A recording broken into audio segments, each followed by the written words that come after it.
Untuk mempersingkat waktu, kita lanjutkan ke coach yang terakhir di sesi training kita, Coach Tommy.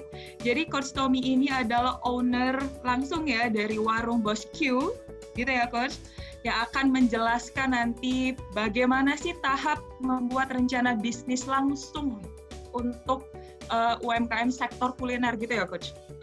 Sektor kuliner nanti dibedah langsung. Ya bagaimana prakteknya istilahnya gitu ya dalam membuat bisnis web. Oke, baik Coach, saya persilakan waktu dan tempatnya nanti kurang lebih 45 menit. Coach Tommy sampai 16.55, silakan. Baik, terima kasih Mbak Vita. Assalamualaikum warahmatullahi wabarakatuh. Selamat sore, salam sejahtera buat kita semua. Sebelum saya memulai materi yang terakhir, materi yang ketiga ya, sekali lagi apresiasi yang terbesar untuk Coach Izzy dan Coach Pisi yang sudah menyampaikan materinya sangat luar biasa sekali. Saya kira kita semua banyak mendapat insight dan pemahaman baru bahwa memulai bisnis adalah sebuah perjalanan panjang. Ya. Nah, sebuah perjalanan panjang sebuah hal yang mutlak kalau kita memulainya dengan perencanaan yang matang.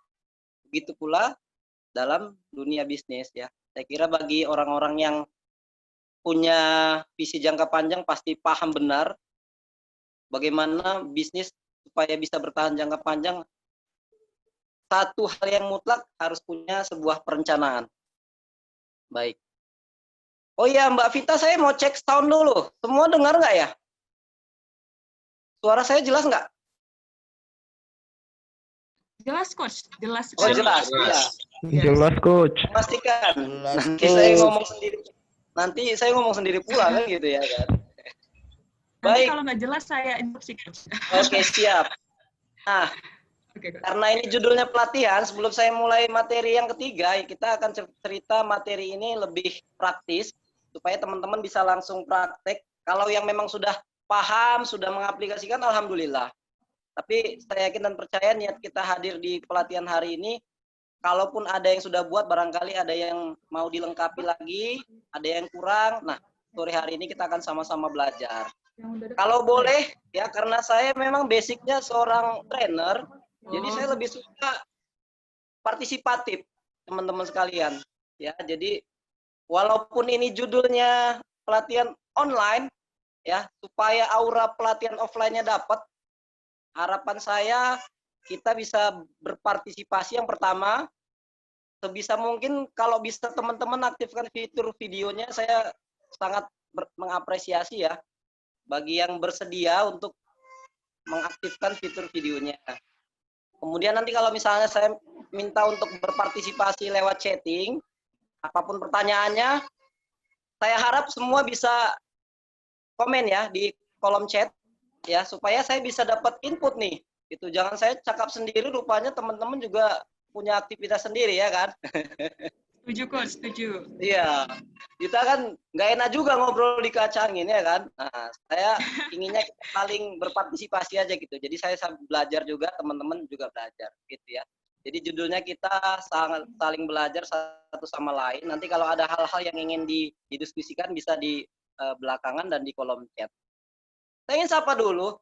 Kalau teman-teman boleh sampaikan dulu dari mana aja, kalau misalnya sesama di Medan mana sekarang posisi, kalau misalnya sudah hadir silakan hadir, Johor hadir, Maryland hadir, atau di luar kota silakan, entah ada yang dari Jakarta juga, boleh disampaikan di kolom chat, boleh, silakan, dari mana aja pesertanya, di luar, kalau orang-orang SMES sudah tahu lah ya, mungkin masih di kantor ya,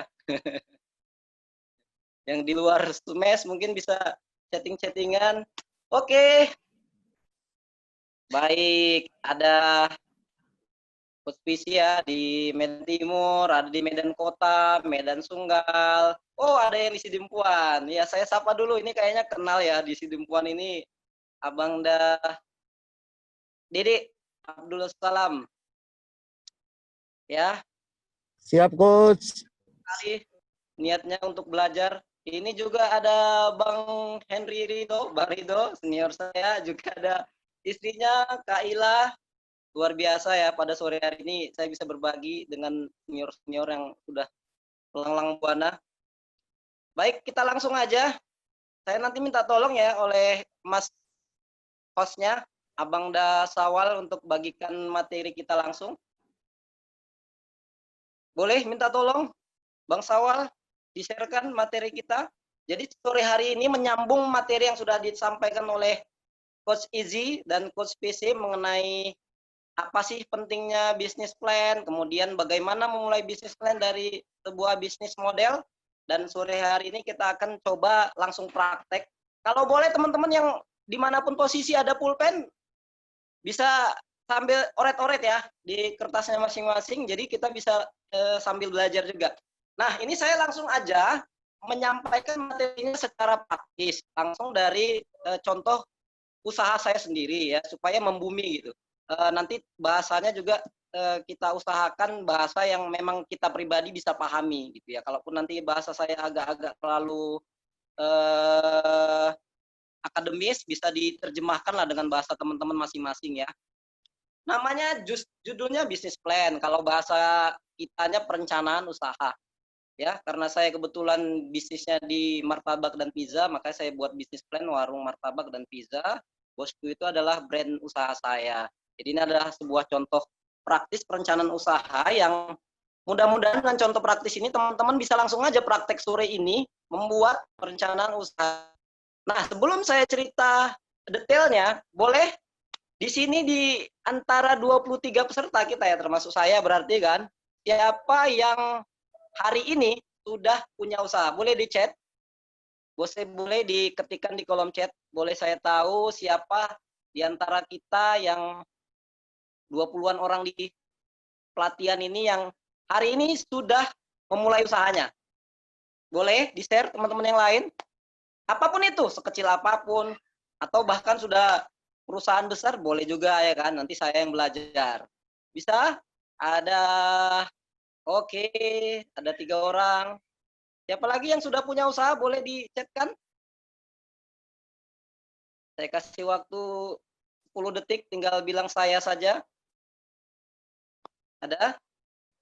Ada Coach PC ya, kemudian ada Bang Deddy, kemudian Bang Risdar. Ada lagi yang punya usaha atau cuma 3 orang? Oke. Ada Bang Darido. Ya, siapa lagi yang sudah punya usaha teman-teman? Jadi kita partisipatif aja. Kita upayakan sore ini kita bisa mendapatkan sesuatu yang bermanfaat. Jadi kalau kita sambil menyimak materi juga sambil juga berpartisipasi, saya yakin akan lebih nempel tuh. Ada lagi yang lain yang sudah punya usaha? Cuman 4 orang? Ya. Baik, cuman 4 orang yang mau ketik di kolom chat ya. Teman-teman sekalian, dalam dunia pelatihan, saya punya prinsip, dan semua motivator itu semuanya prinsip, bahwa semangat itu menular ya. Salah satu proses penularan semangat itu adalah dengan partisipasi gitu. Jadi kalau teman-teman semangat, pasti pematerinya akan jauh lebih semangat lagi gitu. Apa yang ada di kepalanya pasti akan keluar. Caranya apa? Dengan partisipasi. Jadi nggak usah segan-segan, chat aja di situ. Kalaupun belum, saya masih niat coach gitu ya, nggak apa-apa, ada masalah. Oke ya, kita lanjut ke slide berikutnya. Nah, ini sedikit pengenalan dari saya. Nama saya Tommy Saputra. ST-nya dikesampingkan aja, supaya jangan ada yang minder ya. Itu gelar waktu masih kuliah dulu. Kebetulan sama alma maternya dengan Coach Iji dan Coach PC ya di industri. Saat ini saya sebagai owner warung kue Bosku, martabak pizza. Kemudian saya juga punya, sejak pandemi ini saya coba jalankan bisnis frozen food juga sebagai distributor. Dan saat ini juga sebagai coach pendamping Wiranesia Inkubator. Itu sebuah lembaga pendidikan pendampingan untuk para pelaku wirausaha di seluruh Indonesia. Next. Bang Sawal, mengapa harus ada rencana bisnis? Saya kira tadi sudah panjang lebar ya. saya ambil poinnya saja. Kalau kita berhasil merencanakan, itu berarti kita sudah merencanakan keberhasilan. Ini adalah sebuah slogan yang saya percaya semua kita yang ada di sini sudah sering dengar, bahkan barangkali sudah ada yang menulisnya di dinding-dinding rumahnya untuk mengingatkan bahwa kalau kita melakukan sesuatu tanpa perencanaan, pasti sama saja kita merencanakan kegagalan. Kalau kita berhasil merencanakan, itu namanya kita merencanakan keberhasilan. Itu kenapa bisnis plan menjadi satu hal yang sangat krusial dan penting. Oke, next. Nah, kita akan lanjut nih. Nah, kita langsung saja memulai bab pertama di bisnis plan, perencanaan usaha teman-teman sekalian, ya. Latar belakang bisnis. Jadi kita berbicara perencanaan, kita akan berbicara alasannya dulu gitu. Apapun kita hari ini yang ingin berhasil, apapun kita yang ingin sukses, pasti harus memulainya dengan kalimat tanya why, ya. Jadi pertanyaan yang paling mendasar dalam 5 kata tanya itu adalah pertanyaan why, ya.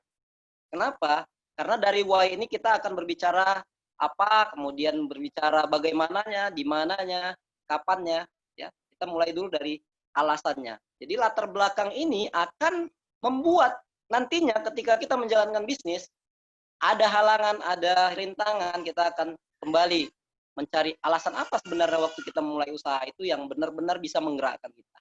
Ya. Kemudian ada tujuan bisnis, menjelaskan apa tujuan yang ingin dicapai dengan memilih usaha ini. Gitu. Misalnya saya memilih martabak, pizza, kemudian ada varian produk lain, itu tujuannya apa? Gitu. Kemudian setelah tujuan kita jelaskan, nanti ada visi. Visi menjelaskan cita-cita yang ingin kita capai dalam jangka panjang.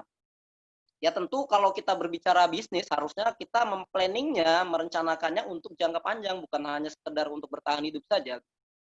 Yang kedua, yang keempat adalah misi. Ya, misi ini adalah cara yang kita tempuh untuk menjelaskan atau memperoleh visi yang sudah kita tetapkan di awal tadi. Ya, jadi setelah visi, gambaran besarnya kita mau jadi apa nih bisnis, kita cari cara dan strateginya, itulah misi. Langsung ke contoh. Next.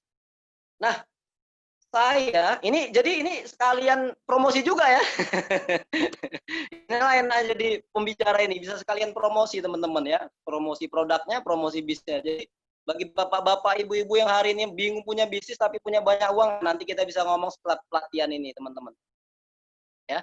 Jadi saya lanjutkan untuk latar belakang bisnis martabak pizza, itu saya buat memang karena bisnis martabak dan pizza selama ini kan menjadi bisnis yang kebanyakan terpisah ya. Martabak ya martabak, pizza gitu. Tapi saya menggabungkannya kenapa? Karena pertama, bisnis ini adalah bisnis yang dapat bertahan dalam jangka panjang. Kita ketahui martabak dari dulu orang suka dan selama pandemi ini juga bisnis martabak tetap jalan. Begitu juga dengan pizza ya. Teman-teman bisa lihat malah pandemi Pizza Hut itu yang dari counter yang mewah, kemudian AC, hari ini di jalan-jalan kita sudah mulai melihatnya ya. Ada yang 100.000 A4 kan begitu. Kenapa? Karena mereka melihat bisnis pizza adalah bisnis yang berorientasi jangka panjang. Kemudian segmen pasarnya juga luas. Bisa anak-anak, kemudian level remaja dan orang dewasa juga bisa menjadi konsumen kita. Kemudian kita juga memiliki peluang inovasi varian produk yang sangat luas. Saya pribadi hari ini untuk martabak saja udah beberapa varian yang saya buat karena memang sangat luas ya ruang untuk kita berinovasi.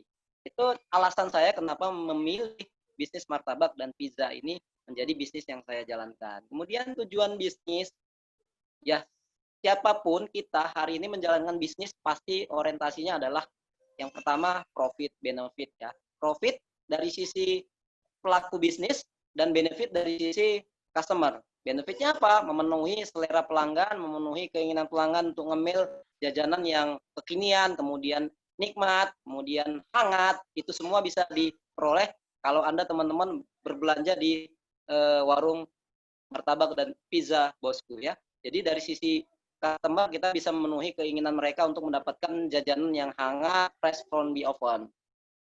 Nah, kalau kita bisa memenuhi kepuasan pelanggan, maka otomatis kita sebagai pelaku bisnis juga akan mendapatkan profitnya.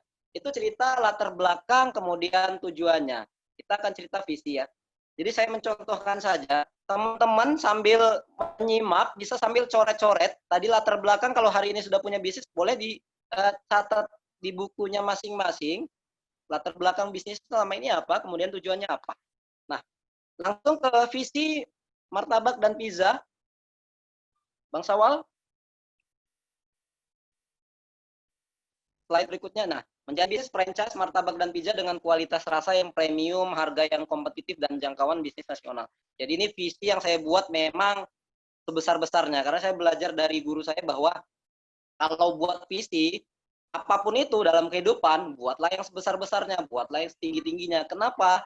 Karena kita tidak akan bisa mencapai sesuatu melebihi visi kita. Gitu. Jadi otomatis buatlah visi setinggi-tingginya. Karena tidak akan bisa melampaui visi yang sudah kita tetapkan di awal. Maka ketika kita menetapkan visi, tetapkanlah yang paling tinggi, bahkan di luar kemampuan kita. Ya. Jadi saya sekalian aja buat visi bisnis saya ini adalah bisnis franchise yang levelnya nasional. Dengan produk yang premium, harganya kompetitif, dan jangkauannya bisa seluruh Nusantara. Nah, bagaimana caranya? Nah, kita cerita tadi ya. Visinya udah dapet nih, ya kok terlalu muluk-muluk sih gitu ya. Nggak apa-apa gitu teman-teman sekalian. Kalau kita hari ini berbicara masa depan, ya bicara yang muluk-muluk memang. Tapi muluk-muluk kita harus punya strateginya, itulah misi. Jadi misi saya untuk warung bosku ini yang akan saya kerjakan, yang sudah sedang saya kerjakan untuk mencapai visi ini adalah next slide.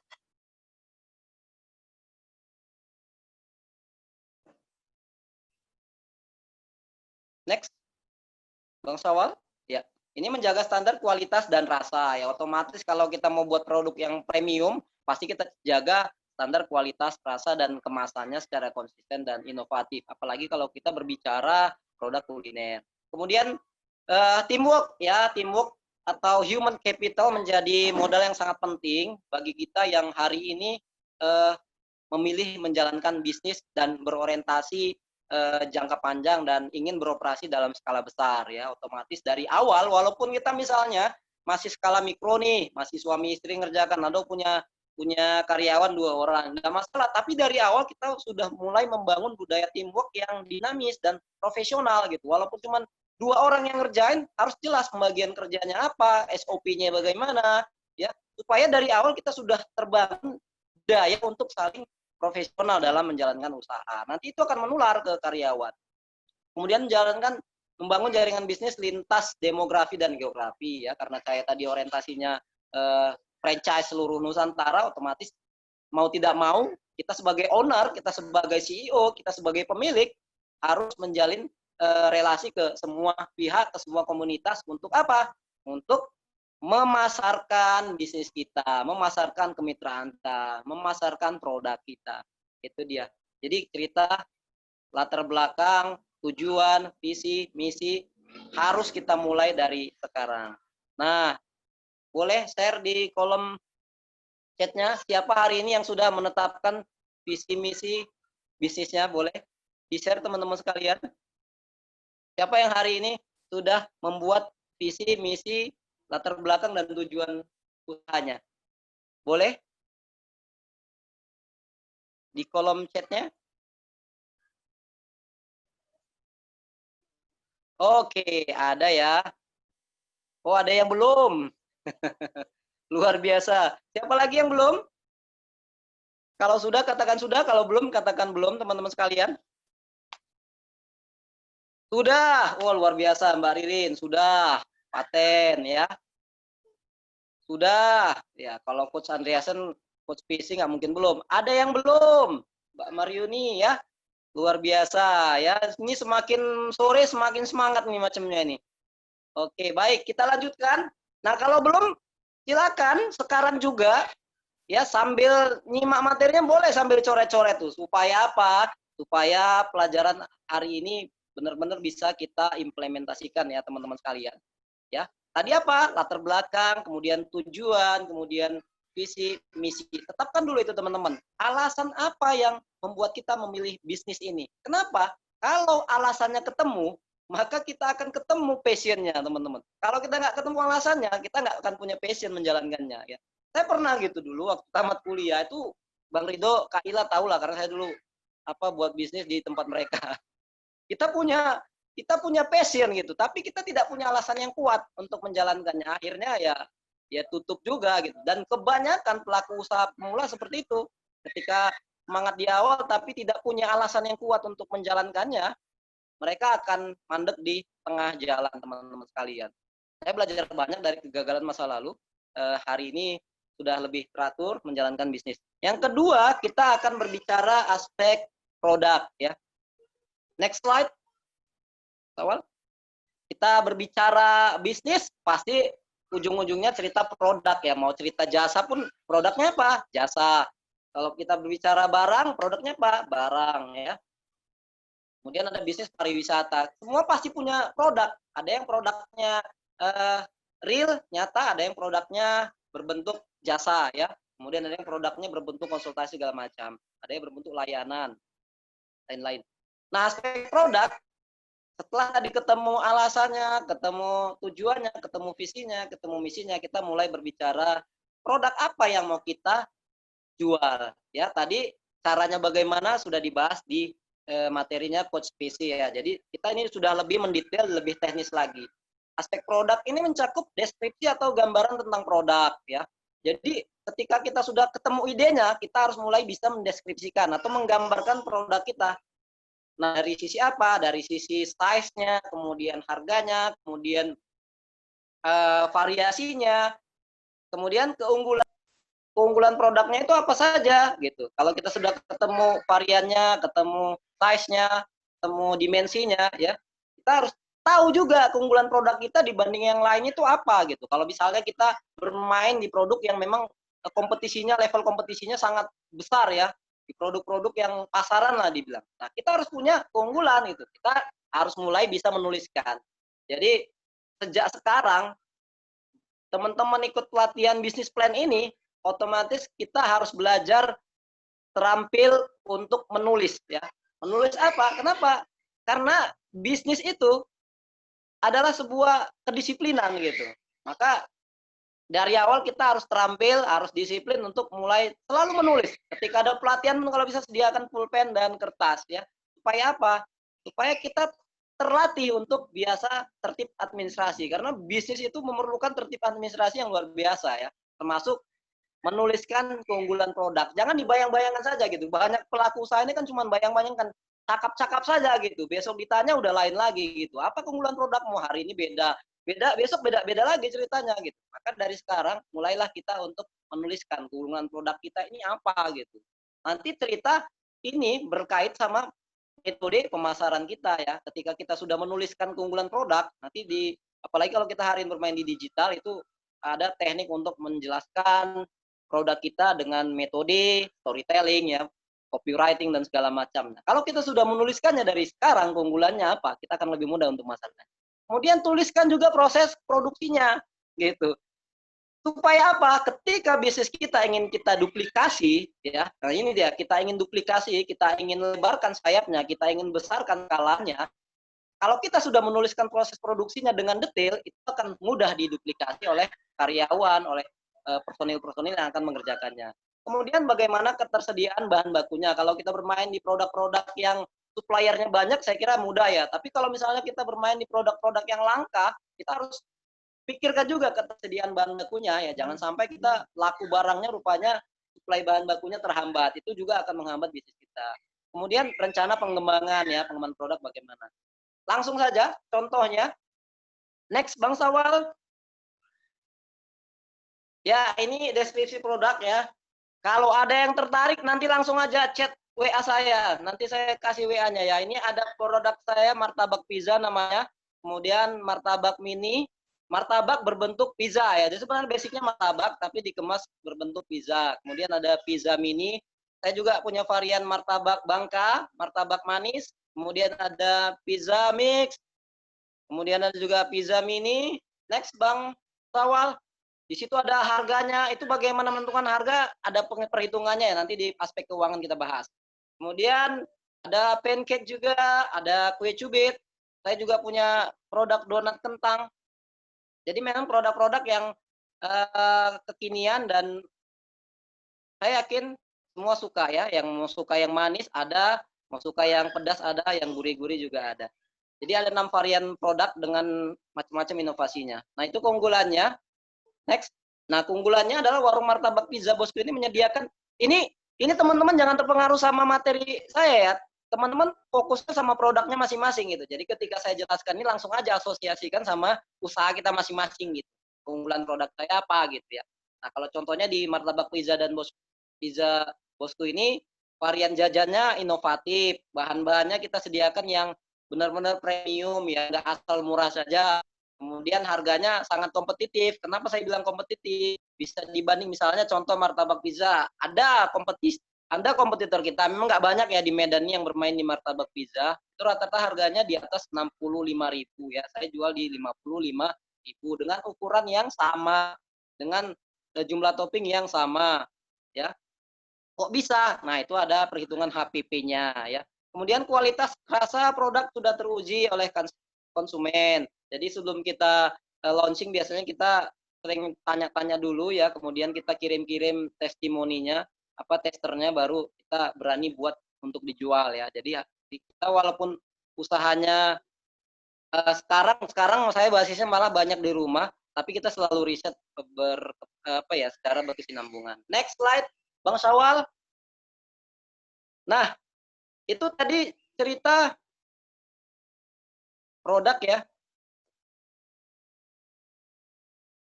Baik, kita lanjutkan ke aspek pemasaran. Ini dia.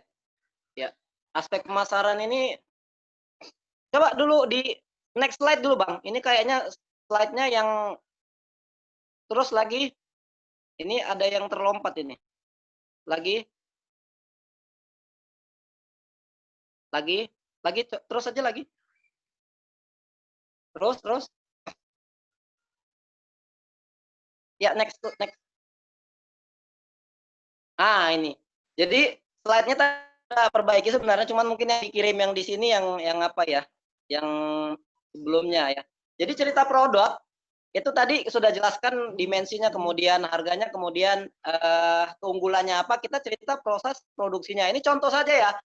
Jadi saya di sini juga share kan cara buatnya. Jadi teman-teman keuntungannya ikut pelatihan ini nanti di rumah langsung bisa buat nih pizza nih. Nah. Walaupun saya nggak kasih tahu apanya ya, gramasinya gitu. Tetapi sedikit banyak teman-teman bisa langsung praktek nanti di rumah bagaimana cara membuat pizza ya. Kalau boleh tahu di chat siapa yang suka pizza? Ada yang suka pizza yang ikut Hadir coach. Di acara kita sore ini? Nggak ada yang suka.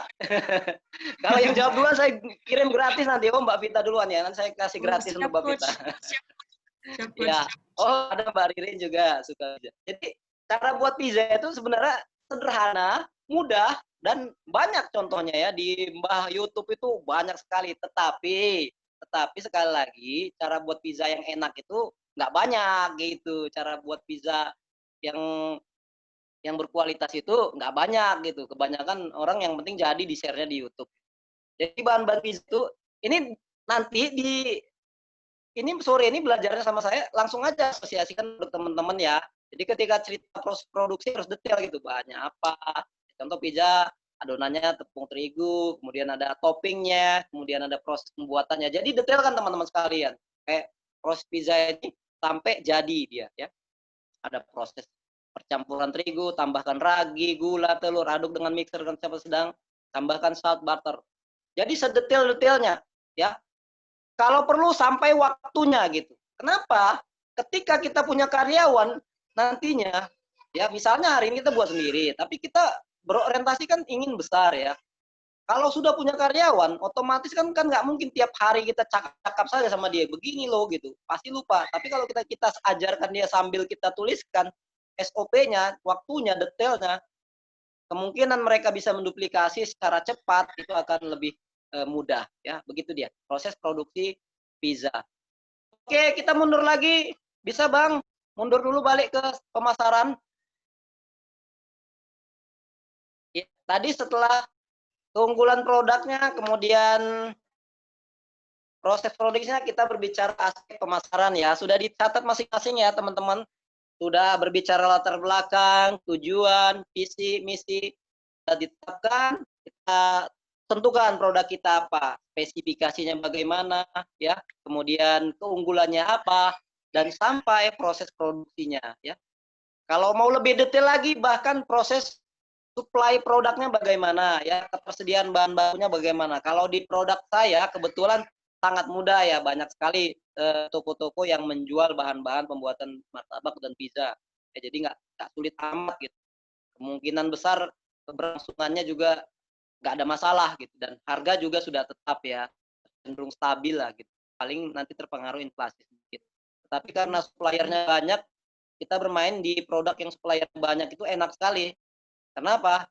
Persaingannya kan sempurna ya. Jadi kemungkinan naik turun harga barang itu kecil. Nah, itu enaknya bermain di produk-produk yang tingkat suppliernya banyak. Teman-teman nanti juga gitu di rumah, kalau misalnya mau nentuin produk, tengok supply produknya ini kemungkinan bahan bakunya gampang nggak diperoleh. Kalau misalnya susah, siap-siap nanti teman-teman akan terpengaruh oleh lonjakan harga bahan baku yang tidak menentu. Itu akan berpengaruh oleh perjalanan bisnis kita. Gitu. Jadi dari awal kita harus tentukan juga gitu, supply produk kita ini bahan bakunya mudah diperoleh atau tidak. Ya, Coach Izzy tadi sudah sempat sampaikan.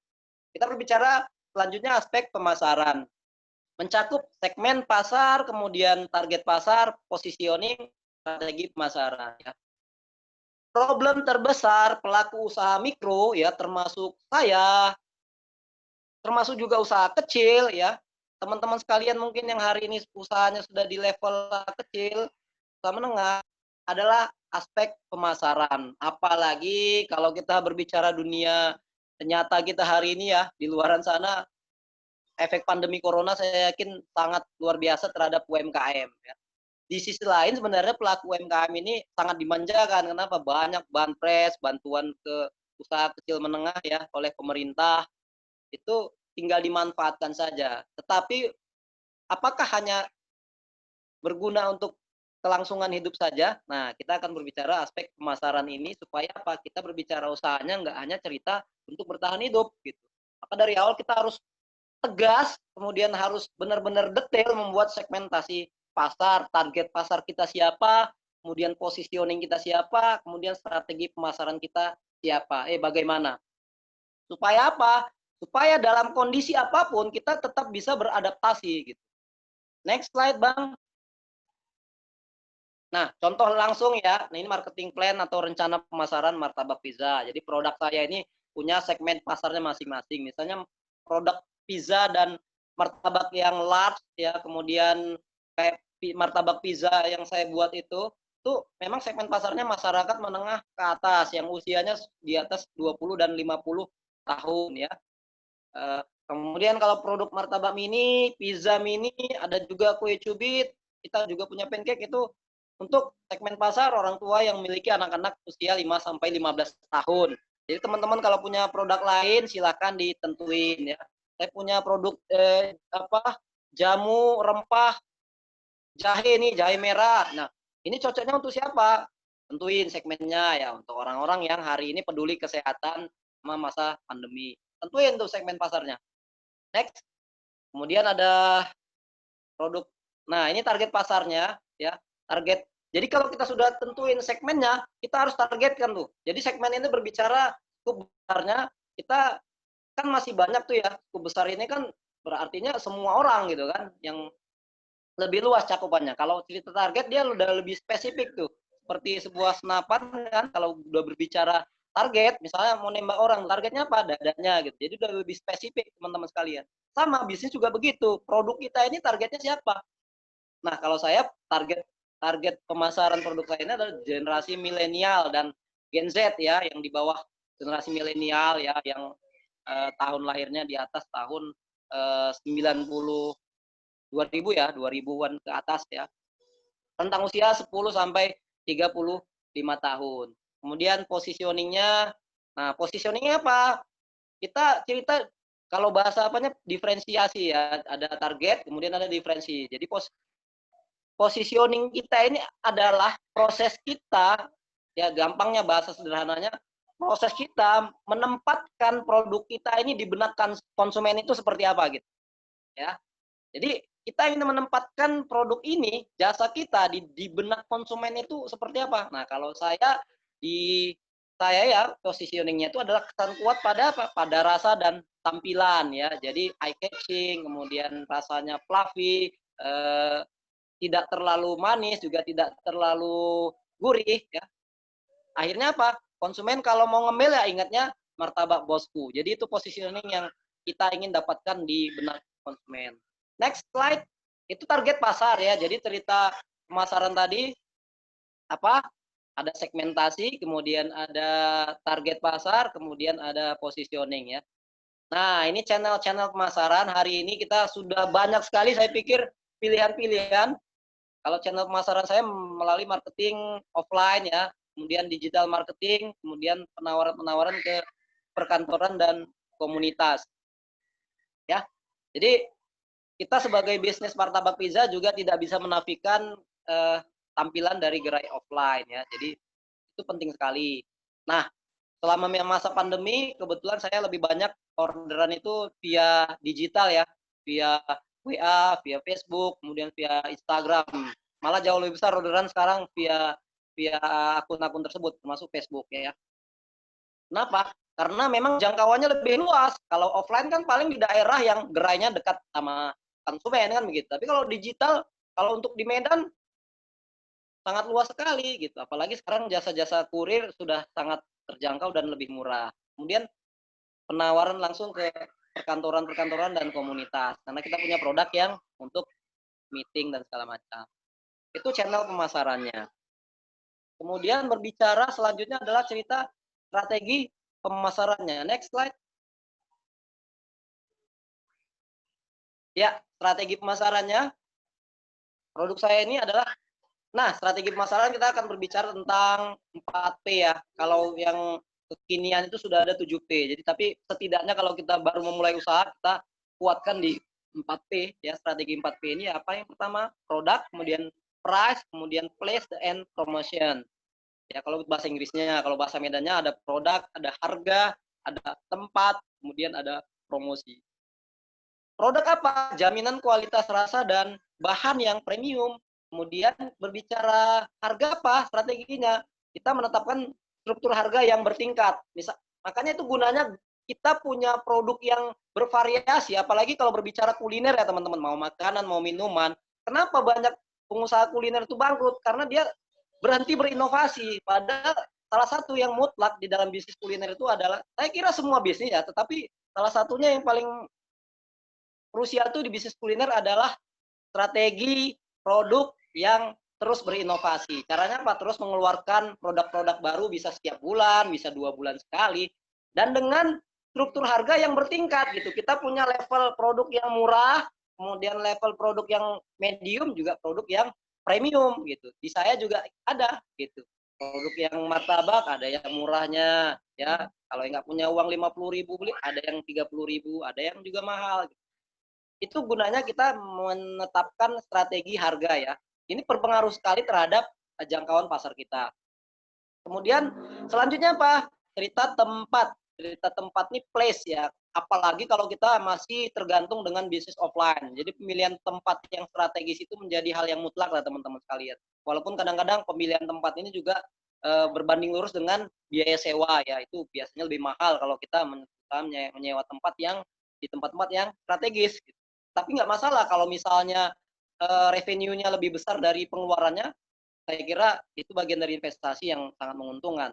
Jadi strategi tempat juga akan berpengaruh. Tetapi nggak usah khawatir teman-teman. Bagi kita yang hari ini tidak punya biaya untuk menyewa tempat, kalau teman-teman udah pernah baca konsep ghost kitchen ya. Jadi sekarang ini saya pun sebenarnya sambil strategi ghost kitchen ya. Ghost kitchen itu adalah kita nggak punya tempat khusus, nggak punya akses ke jalan raya, nggak punya akses keramaian, tetapi bagaimana bisa rame, manfaatkan dunia digital, ada Mbah Gojek, ada Mbah Grab ya, ada Instagram, ada Facebook, juga ada website kita bisa gunakan untuk mempromosikan ghost kitchen kita. Jadi dari dapur rumah kita bisa mendapatkan omset. Tempatnya di mana? Ya tempatnya di dunia digital gitu. Jadi strategi promosi ya. Nah, promo-promo ini juga menjadi satu hal yang mutlak lah di semua bisnis ya, supaya apa? Supaya kita bisa memberi kejutan-kejutan spesial setiap kayak saya misalnya, promo saya apa? Saya biasanya selalu kasih kejutan, nggak saya bilang-bilang tuh. Misalnya ada yang beli 4, kita lebihkan jadi 6, kita lebihkan jadi tambahin 1 gitu. Ya, misalnya ada yang lagi ulang tahun, dia beli 1, kita kasih 2. Kadang-kadang nggak ada untungnya gitu, tapi setidaknya oh gitu, ada kejutan-kejutan. Akhirnya dia bisa beli lagi. Itu strategi pemasarannya, teman-teman buat sendiri di bisnisnya ya, usahanya sekarang tentuin produknya ini, strategi produknya apa gitu. Misalnya, oh saya bermain di level yang murah-murah aja gitu kan. Tetap harus tentuin tuh strateginya bermain di mana? Di rasa yang unik gitu kan.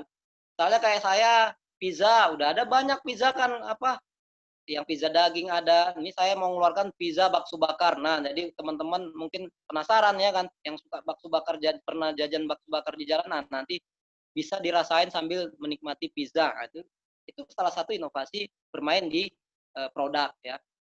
Next slide. Itu berbicara strategi pemasaran. Jadi tadi udah dapat 4P-nya. Nah, ini cerita sedikit tentang operasi ya, cerita produksi tadi, kembali ke sedikit ke produksi juga terkait dengan proses bisnis yang disampaikan oleh Coach Izzy tadi.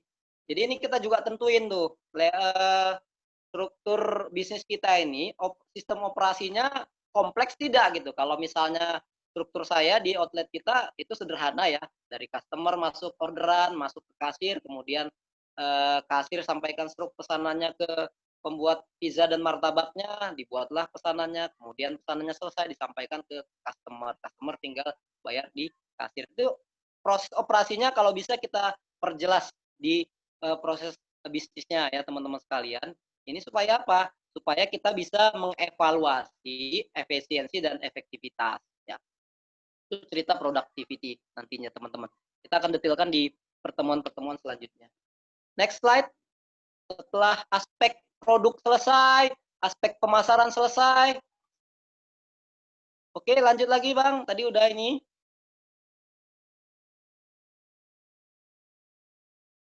Next.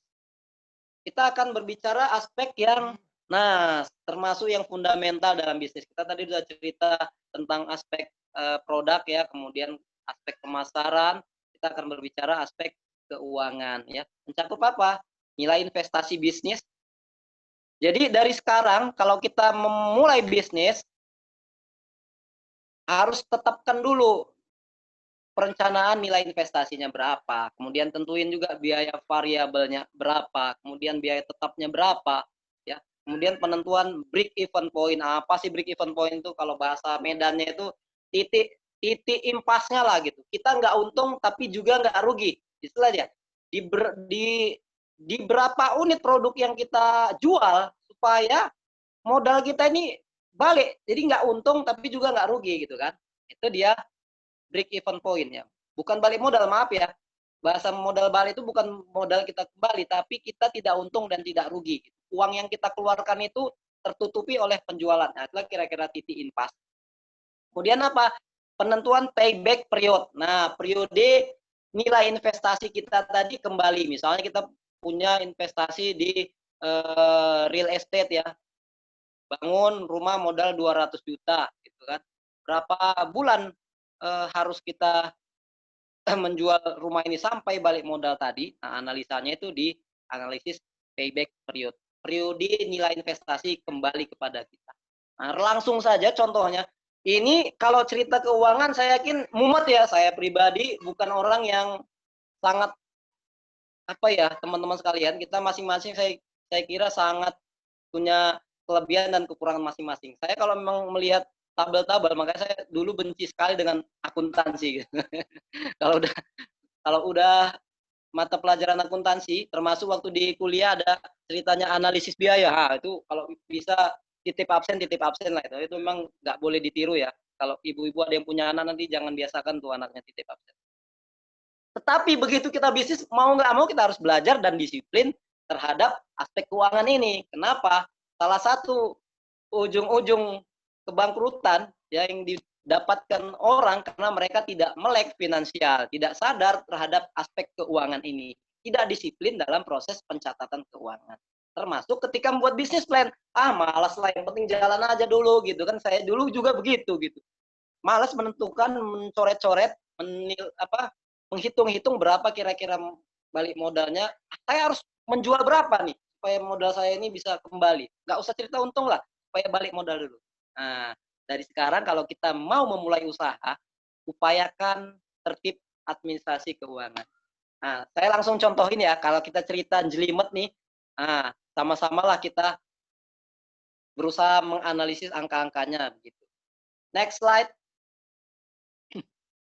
Ini contohnya analisis keuangan di warung martabak dan pizza milik saya ya, teman-teman sekalian. Kita akan berbicara nilai investasinya, biaya variabelnya berapa. Nanti bisa dicontoh langsung di buku teman-teman masing-masing. Next slide.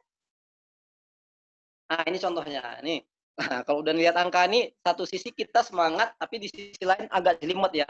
Nah, jadi berbicara investasi bisnis ini, walaupun ini masih, kalau modal 15 juta itu modal skala mikro ya, kalau bisnis masih skala mikro teman-teman sekalian ya. Peralatan, ada gerobak, banner, nilai 4 juta, tenda, meja dan kursi, karena bisnis saya ada pizza, martabak, ada kue cubit, donat, itu perlu ada kompor, ya, ada gas juga, kemudian ada ovennya, ada mixernya, loyang, kemudian loyang kue cubit, loyang martabak, loyang pancake, itu beda-beda. Ada cangkir, baskom, total nilai investasinya. Nah, ini nanti kalau teman-teman yang mau bermitra dengan saya, kalau mau ideal kita buat gerai investasinya senilai 15 juta ya. Ini nilai ideal supaya kita bisa membuat gerai yang eye catching dan menarik supaya orang lebih mudah untuk tertarik. Ini total nilai investasinya teman-teman sekalian, yaitu ada bahan baku disediain selama 1 minggu persediaan. Itu nilai investasi. Kemudian ada fixed cost. Ya, fixed cost ini adalah biaya tetap, biaya yang selalu wajib kita keluarkan setiap bulannya, yang nilainya cenderung tetap. Apa itu contohnya?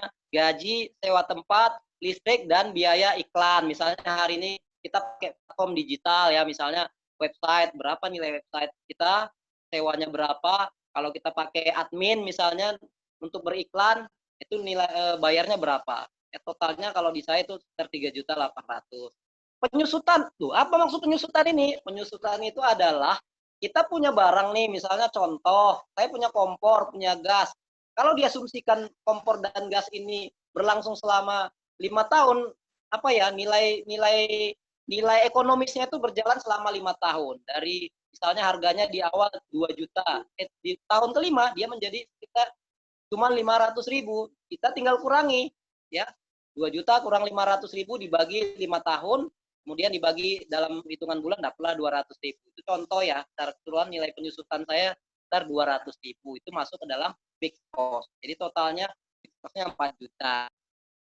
Nah, tadi ya itu udah ada, ini semua terkait ya sama hitung-hitungan berikutnya. Ada total investasi, kemudian ada fixed cost, kemudian kita mulai proyeksi penjualan per bulan. Proyeksi ya, karena ini cerita bisnis plan, teman-teman harus mulai bisa memproyeksikan ya, menghitung kira-kira produk yang ini lakunya berapa nih. Nah, gitu. Kayak saya misalnya proyeksi ini berangkat dari hasil jualan saya di masa lalu ya kan, di bulan lalu, di bulan sebelumnya, pizza lakunya 1 hari 10. Jadi kalau saya asumsikan 25 hari jualan ya, jadi 5 hari libur, 25 hari jualan per bulan.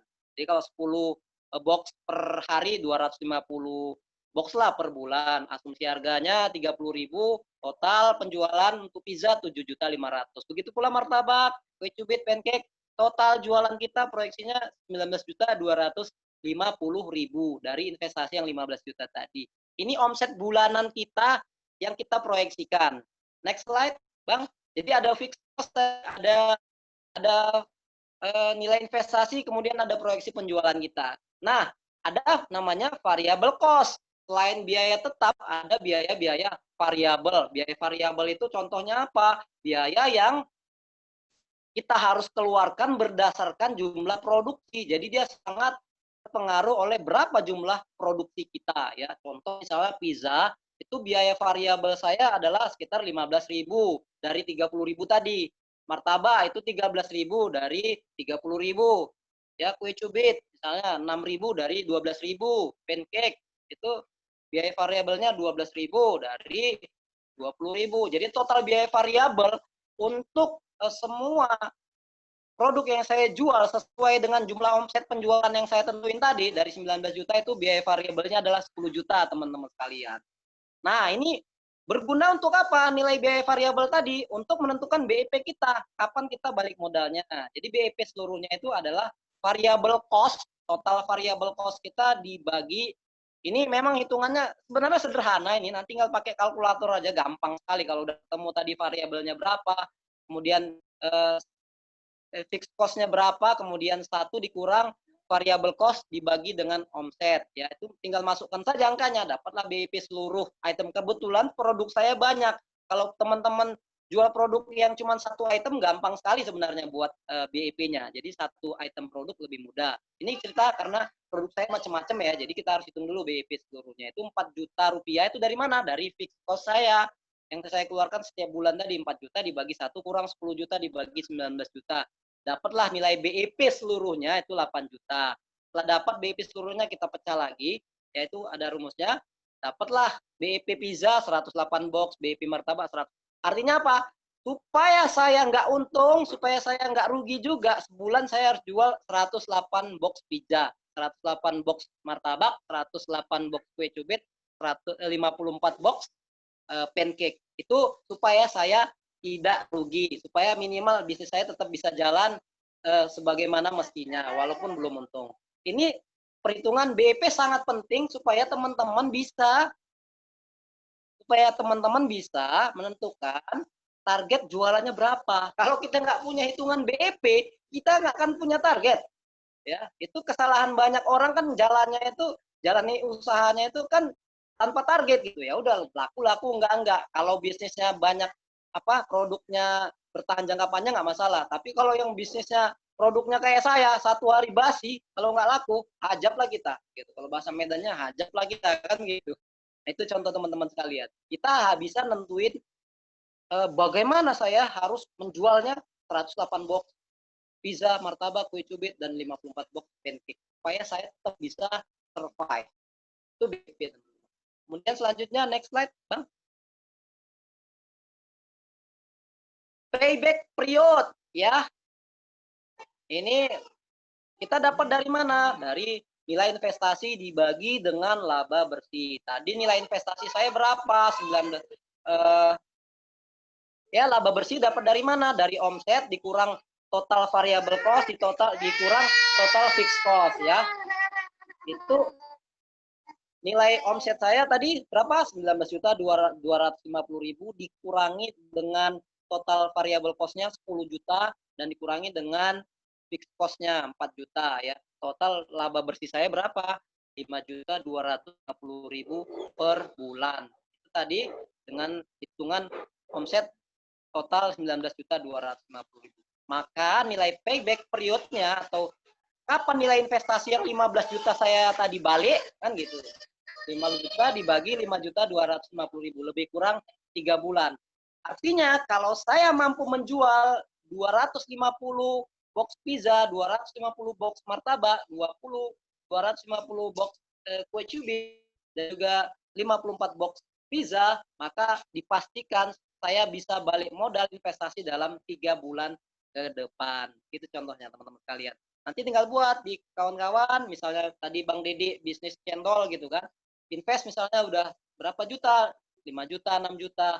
Nah, kita bisa tentuin kalau misalnya 1 bulan 5 juta dapatnya keuntungan bersihnya nih ya, laba bersihnya, berarti 1 bulan balik modal investasi kita kan begitu. Itu akan membuat kita bisa menilai dalam jangka panjang bisnis kita ini prospek atau tidak. Next slide, Bang.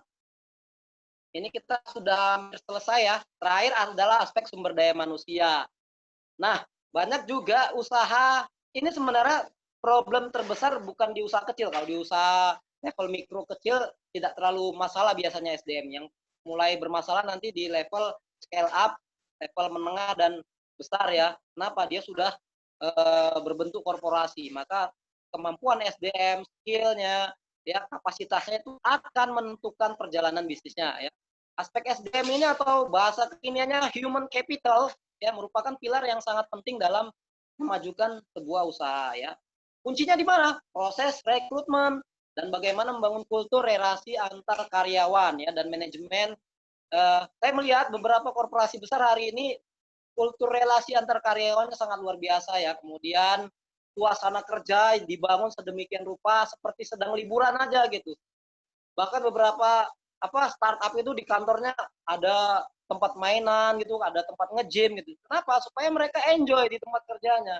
Nah, kita juga bisa mengadaptasikan sesuai dengan level bisnis kita masing-masing. Dari awal kita sudah menguatkan aspek human capital ini supaya apa? Supaya ketika kita scale up kita tidak terkejut badan ya bahasa Medannya. Contohnya saya gitu. Walaupun bisnis saya karyawan sekarang baru nggak sampai 10 orang ya. Tetapi saya punya hitung-hitungan aspek SDM ketika bisnis ini sudah besar. Next slide, Bang.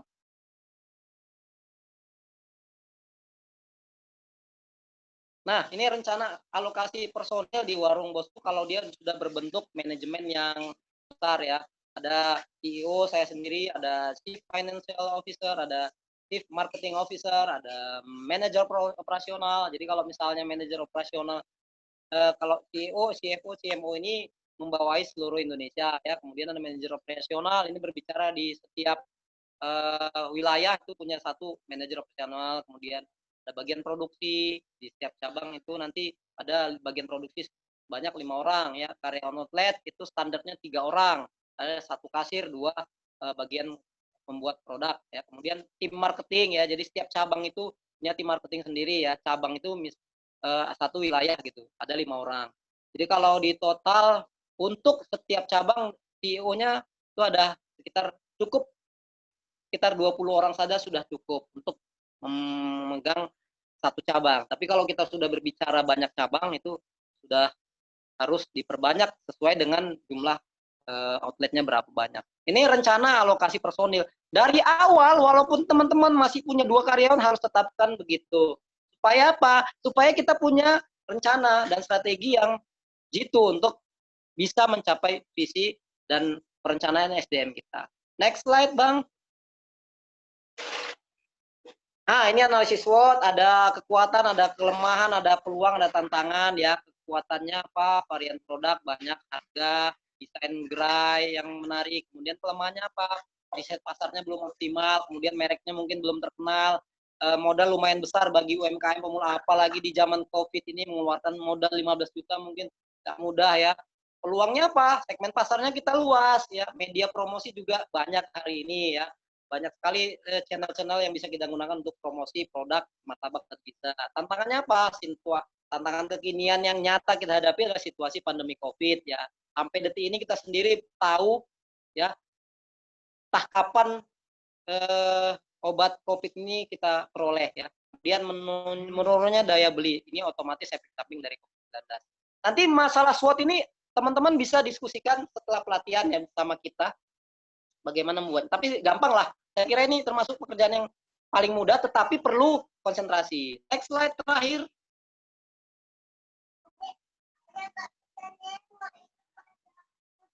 Slide terakhirnya, Bang Sawal. Ya, ini rencana pengembangan. Ya, jadi tadi setelah cerita latar belakang, tujuan, visi, misi, berbicara produk, keunggulan produk, kemudian bagaimana proses produksi, kita cerita pemasaran, strateginya bagaimana, cerita keuangan, investasinya berapa, kapan balik modal.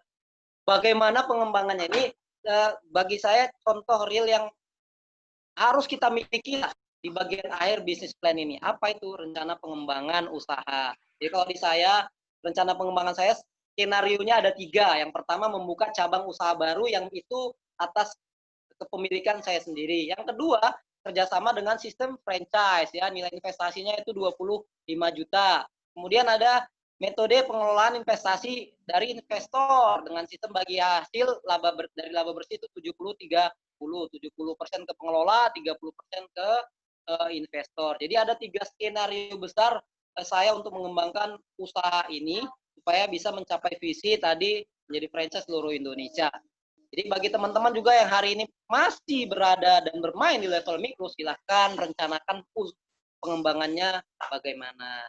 Saya kira itu saja. Next slide terakhirnya. Nah, sekian dan terima kasih. Selamat menyusun bisnis plan teman-teman sekalian. Sukses untuk Anda. Kalau ada yang kurang, mohon maaf. Kalau masih ada yang ingin didiskusikan, kita persilakan melalui Mbak Vita. Saya kira itu saja. Saya kembalikan dulu ke Mbak Vita. Kalau masih ada sesi tanya jawab. Assalamualaikum warahmatullahi wabarakatuh.